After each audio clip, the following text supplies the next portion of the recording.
Je prends la plume pour affirmer ceci. Il est temps que la volonté du peuple togolais soit enfin respectée.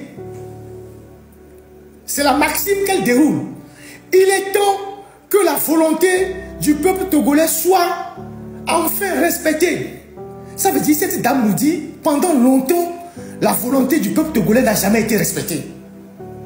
Cette femme nous dit, pendant longtemps, la volonté du peuple togolais n'a jamais été respectée. Par qui? Par son mari. Elle nous dit, pendant longtemps, la volonté, le désir du peuple togolais n'a jamais été respecté. Par qui? Par son mari. L'homme avec qui elle a fait des enfants. Et elle nous dit, il est temps que la volonté du peuple togolais soit enfin respectée. Je prends la plume pour affirmer ceci. Ça veut dire, je le dis, quoi qu'il arrive, quoi qu'on puisse me faire, je le dis. Je prends la plume. Il est temps que la volonté du peuple togolais soit enfin respectée. Qu'est-ce que Afeksiu a dit? Et on l'a envoyé en prison. Fais ta part. C'est ce qu'il a dit. Qu'est-ce que Afeksiu a dit? Et on l'a envoyé en prison. Fais ta part. Et on l'a envoyé en prison. Là, Madame Nyakade vient nous dire, je prends la plume pour affirmer ceci. Il est temps que la volonté du peuple togolais soit enfin respectée. Je n'écris pas ces lignes en tant que partisane, mais en tant que citoyenne togolaise. Elle s'exprime en tant que togolaise, sans parti pris. Je n'écris pas ces lignes en tant que partisane, mais en tant que citoyenne togolaise. Femme, mère, elle précise son rôle de femme. Femme, mère, c'est-à-dire elle a des enfants. Je crois que notre Togo est possible. Et je sais que ce changement ne viendra pas d'en haut. Je crois que notre Togo est possible. Mais je pense que ce changement ne viendra pas d'en haut. Mais du peuple lui-même, de sa mobilisation, de sa vigilance, son unité. Il est temps d'écouter le peuple. Et elle met ses parties en gras, les parties que je vous dis là. Par exemple, il est temps que la volonté du peuple togolais soit enfin respectée. Et il est temps d'écouter le peuple. Elle met ça en gras. Elle insiste sur ça. Il est temps d'écouter le peuple. Excusez-moi. Aujourd'hui, c'est la veillée. Hein? On va veiller. Puisque demain, on va introniser fort. Nous aussi, on va veiller. Puisque demain, les imposteurs vont introniser le nouveau monarque. Nous, on va veiller. On va veiller. On va veiller pour parler aux Togolais. On va veiller. Donc, je n'avais pas besoin de faire ce live. J'aurais pu le faire dimanche. Dimanche, je vais continuer. Mais là, on va veiller. Et on va parler aux Togolais. On va faire un commentaire composé de ce que cette dame a sorti aujourd'hui comme un document fondamental.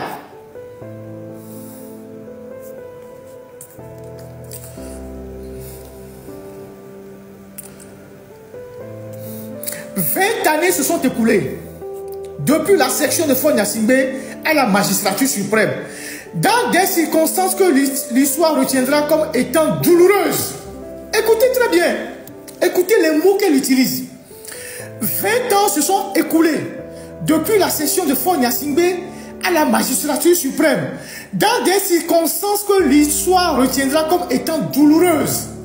Elle nous rappelle dans son brûlot que son mari est arrivé au pouvoir dans des conditions calamiteuses, douloureuses. C'est-à-dire, elle fait allusion, ou elle nous rappelle que son mari est arrivé au pouvoir dans un bain de sang. C'est ce qu'elle nous dit. Elle dit, 20 ans se sont écoulés depuis la session de Faure Gnassingbé à la magistrature suprême dans des conditions que l'histoire retiendra comme étant douloureuses. Dans une déclaration devant le peuple souverain, il reconnaîtra l'ampleur en ces termes. C'est-à-dire que la dame dit, dans une déclaration devant le peuple togolais, Faure Gnassingbé reconnaîtra l'ampleur des dégâts de son accession au pouvoir en ces termes. Je cite, « Plus jamais ça au Togo. » Madame Nyakade cite Faure Gnassingbé. Après son accession au pouvoir, avec mort d'homme qu'il y a eu, elle rappelle que Faure a pris l'engagement que plus jamais ça au Togo. Fin de citation. C'est elle qui le dit. Fin de citation. Aujourd'hui, alors qu'une nouvelle manœuvre politique a été orchestrée pour maintenir fort au sommet de l'État, sous une autre étiquette, écoutez très bien les mots, elle est en train de dénuder leur subterfuge. Le subterfuge qui leur permet de balancer fort aujourd'hui comme président de PCN, alors que c'est lui qui a toujours la totalité du pouvoir, et fait croire à la communauté internationale qu'il y a eu une espèce de changement de poste de décision. Elle dit ça. Donc,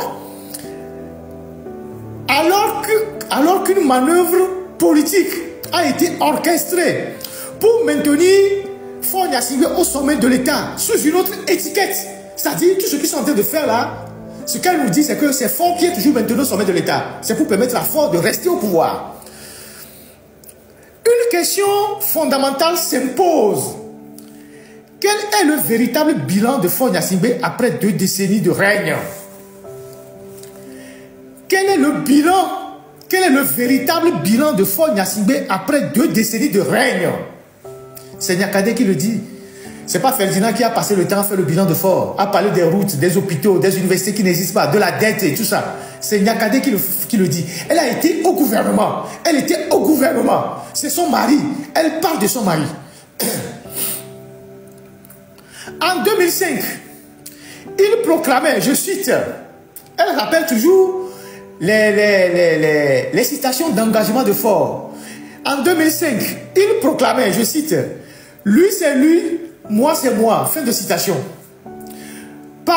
Parlant de son père, lorsqu'on a interrogé Faure Gnassingbé, il a dit son père c'est son père, moi c'est moi. Pour dire en fait que il ne ressemble pas à son père, que son père c'était une autre période et lui c'est une nouvelle période. Donc lui c'est lui, moi c'est moi. Ce n'est pas les journalistes comme Ferdinand ou tous les journalistes sont allumés qui le disent. C'est Madame Niakhaté qui le dit. Lui c'est lui, moi c'est moi. Fin de citation. Annonçant, donc fin de citation, annonçant une prétendue, écoutez très bien, prétendue, les mots sont bien choisis, une prétendue rupture prémonitoire avec la gouvernance de son père, le général Gnassingbé Eyadema. Cependant, 20 ans plus tard, en dépit de plus de 15 000 milliards, 15 000 milliards, Madame Niakhaté nous donne les chiffres que même les gens de la classe politique ne nous ont jamais donnés. Elle nous dit qu'en 20 ans, Faure a injecté 15 000 milliards dans l'économie togolaise. Écoutez bien le chiffre. En dépit de plus de 15 000 milliards. 15 000 milliards. C'est Madame Niakhaté qui le dit. Elle a été au gouvernement. C'est une banquière. C'est une diplômée de finance. Donc elle sait de quoi elle parle. Elle parle des chiffres. Elle dit 15 000 milliards injectés dans l'économie. Les résultats tangibles sur l'amélioration des conditions de vie des Togolais peinent à prendre corps. Malgré les 15 000 milliards que Faure Gnassingbé a injectés dans l'économie. Et les 15 000 milliards sont venus d'où? De la dette, des emprunts, des sociétés d'État qu'ils ont vendangées, des privatisations. Malgré les 15 000 milliards qu'on a mis dans l'économie, le quotidien des Togolais n'a pas changé. C'est Madame